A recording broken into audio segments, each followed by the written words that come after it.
Parent Interview Assignment Part 2. Caitlin Roth, Colorado Christian University, School of Graduate Studies, Dr. Jennifer Campbell, October 23, 2021.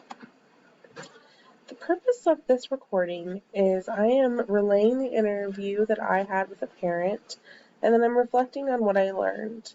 The interview questions were designed to help me understand what has been done to help a child in and out of school who's on a functional behavior assessment plan, and as an educator, understand what the expectations are of me as a learner and as a learning specialist from the parent's perspective.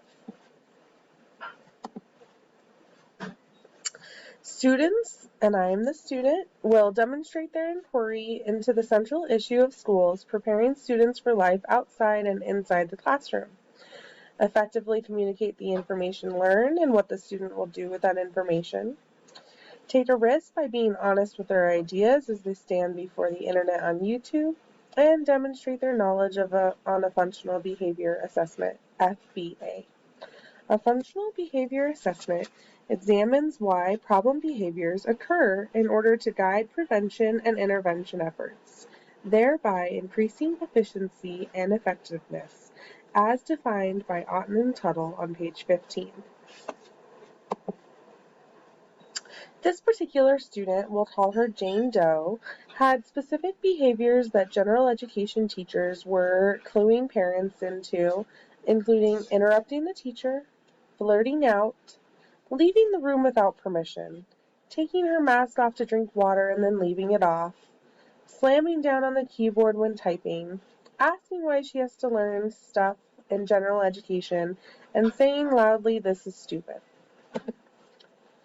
Some of the current in-school supports that the student's receiving is speech-language therapist once a week, mental health support 2 times weekly, accommodations for her schoolwork, her IEP, her individualized education program, a lunch bunch group work on social skills that she does every other week, preferential seating, frequent check-ins, multiplication charts, calculator, text-to-speech, and fidgets and other movement pieces like a wobble chair.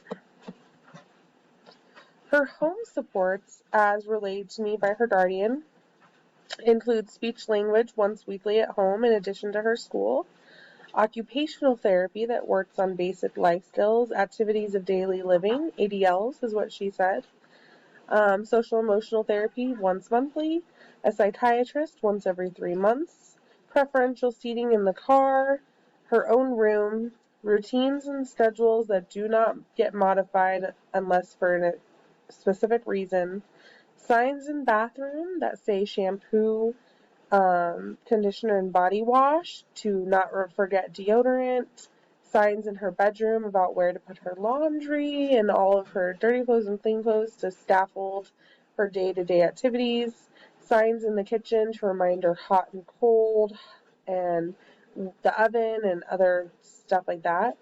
Another home support is a dementia clock, as reported by her family, her sister, because the student still messes up breakfast, lunch, and dinner, and afternoon and evening, and the dementia clock helps her, and it's a big visual reminder for her.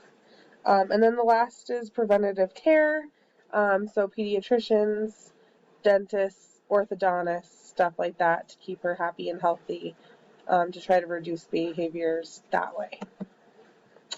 So the guardian's expectation. So the guardian is an older sister, and she is a recent guardian, and she's trying to understand her, but she has very little in common with her ward. The parents are as involved as they can be with the court orders and the current limited role in the student's life. The sister tries to be available, but the communication is hard, using translators and numerous voices trying to communicate what they think is best for the student. She wants us to hold the student accountable while remembering she has a trauma-filled past.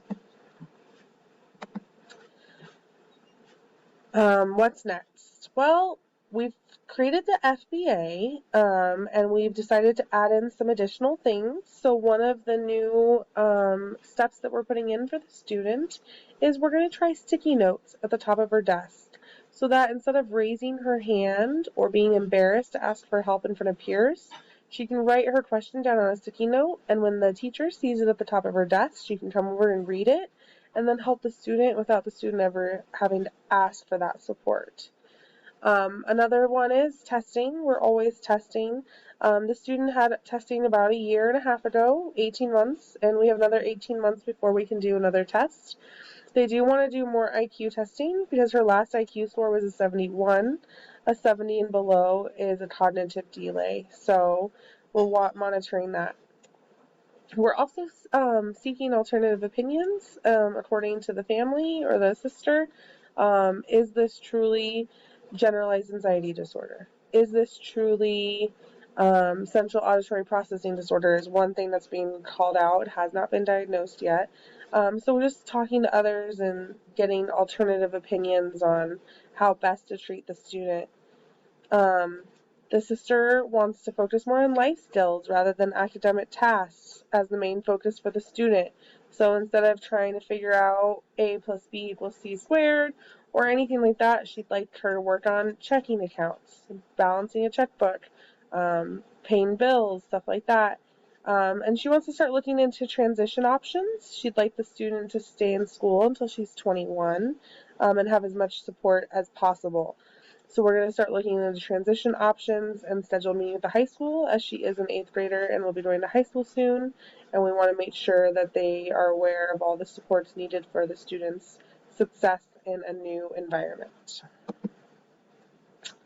What's next? Advocate, laminate, caffeinate, educate, eliminate. So when I say that, I want to advocate for special needs students, for those who are neurodiverse and the differences that they need in a gen ed classroom, general education classroom. And I want to just advocate for funding for schools and the support they need and asking that we think about what's best for the student because the student will ultimately be able to contribute to the betterment of society if we let them. The behaviors of the student are not behaviors because the student's just doing them to do them. They're a way for the student to communicate with us. And so once we learn what the student's trying to communicate, we can help them. I say laminate because most of the stuff I do for my student at this time is laminated because she has a tendency to rip stuff up when she's frustrated or she doesn't understand it. And so by laminating, I've been able to curb that behavior and she's been able to stop, slow down, and actually take a look at the material and surprise herself with some of the stuff that she knows that she didn't know. Caffeinate because I'm a teacher and the cocoa bean is my spirit animal right now. If you cannot tell, I'm pretty exhausted. I look like a exhausted pigeon, I would say. Educate. I would educate others on what a functional behavior analysis is, which I'm learning assessment at FBA. I would ask them if they knew what preventative measures are, setting up their classroom, looking for triggers, and stuff like that, and just educate them on just the little ways that add up in big ways for classroom management. And then I would eliminate expectations. Just the only expectation is that child is happy and healthy and thriving, even if that child learns one new skill a year. That's still progress. Slow but steady wins the race. So eliminating expectations, whether it's the parents, mine, the school district, Colorado Board of Education, others, the only expectations are the students. And we need to encourage that student to raise their expectations that the sky's the limit. The student's culture does play a role, and we need to be aware of that, but we also need to not limit her by her past and just look to her future.